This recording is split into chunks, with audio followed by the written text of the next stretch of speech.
જ્યારથી અમેરિકામાંથી ગેરકાયદેસર રહેતા ભારતીયોને ડિપોર્ટ કરવામાં આવી રહ્યા છે ત્યારથી જ ક્યાંક કેનેડામાં રહેતા વિદ્યાર્થીઓમાં પણ એ જ ડરનો માહોલ જોવા મળ્યો હતો કે શું ખરેખર હવે એ લોકોને પણ ડિપોર્ટ થવું પડશે કે કેમ। આ વિષયને લઈને આપણે અત્યાર સુધી અનેક એવી ચર્ચાઓ કરતા આવ્યા છીએ, પરંતુ હવે કેનેડાથી એક સૌથી સારા સમાચાર આવ્યા છે અને ફરી એક વખત ભારતીયો માટે થઈને કેનેડાના દ્વાર ખુલશે એવા સંકેત પણ આપવામાં આવ્યા છે। શું છે સમગ્ર વિષય જોઈશું આજના વિડીયોમાં। નમસ્કાર, હું હંસિની અને તમે જોઈ રહ્યા છો નિર્ભય ન્યૂઝ। ગુજરાતી વિદ્યાર્થીઓ હોય કે પછી ભારતીય વિદ્યાર્થીઓ હોય, દરેક લોકો માટે કેનેડા એક ફેવરિટ ડેસ્ટિનેશન રહ્યું છે ભણવા માટે થઈને।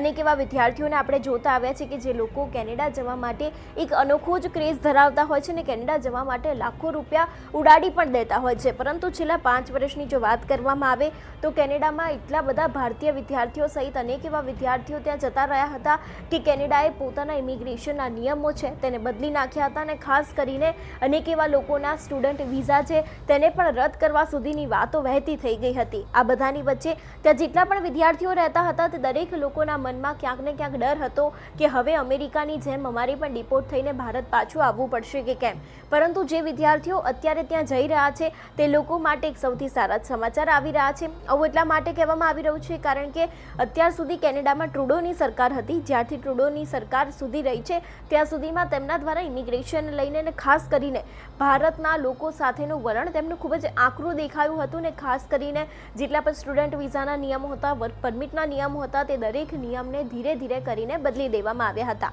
પરંતુ જો હવે વાત કરવામાં આવે જે નવા પ્રધાનમંત્રી આવ્યા છે તેમનું વલણ કદાચ ભારતીય વિદ્યાર્થીઓને રહીને સારું રહેવાનું છે એવી શક્યતાઓ ક્યાંક દેખાઈ રહી છે।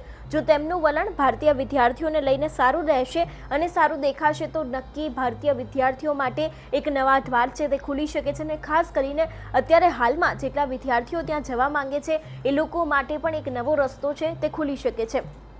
આવું એટલા માટે પણ કહેવામાં આવી રહ્યું છે કારણ કે કેનેડાના જે ઇમિગ્રેશનના નિયમો છે તે દિવસે ને દિવસે હવે વધારે ને વધારે કઠિન બનતા જાય છે। વિઝાના નિયમ હોય, વર્ક પરમિટના નિયમો હોય કે પછી ઇમિગ્રેશનને લગતા કોઈ પણ નિયમ હોય તે એક બાદ એક હવે બદલાઈ રહ્યા છે। પરંતુ જો વાત કરવામાં આવે ખાસ કરીને ભારતથી કેનેડા જતા લોકો માટેના જે તે નિયમો હતા તે દરેક નિયમને વધારે સ્ટ્રિક્ટ કરી દેવામાં આવ્યા હતા। તેની સાથે ઘણા બધા નિયમો એવા છે જેને બદલી નાખવામાં આવ્યા હતા, પરંતુ હવે ક્યાંક આ નિયમો છે તેમાં પણ થોડો ઘણો ફાયદો થઈ શકે છે અને ખાસ કરીને જેટલા પણ વિદ્યાર્થીઓ હવે કેનેડા જવા માંગે છે એ લોકો માટે પણ થોડા જ સમયની અંદર કેનેડાથી એક સારા સમાચાર આવી શકે છે તેવી પણ ક્યાંક શક્યતાઓ દેખાઈ રહી છે।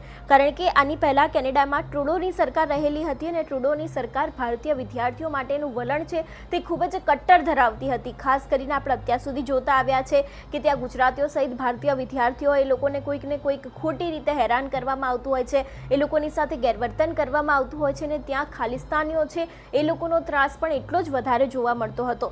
પરંતુ જો હવે વાત કરવામાં આવે કે ક્યાંક આ નવા કેનેડાના પ્રધાનમંત્રી તરીકે જેમને નીમવામાં આવ્યા છે તેમનું વલણ ભારતીય વિદ્યાર્થીઓ સહિત ભારતીય લોકો માટે અને ખાસ કરીને ભારત પ્રત્યેના સંબંધો માટે પણ કદાચ હવે વધારે સારું બનશે।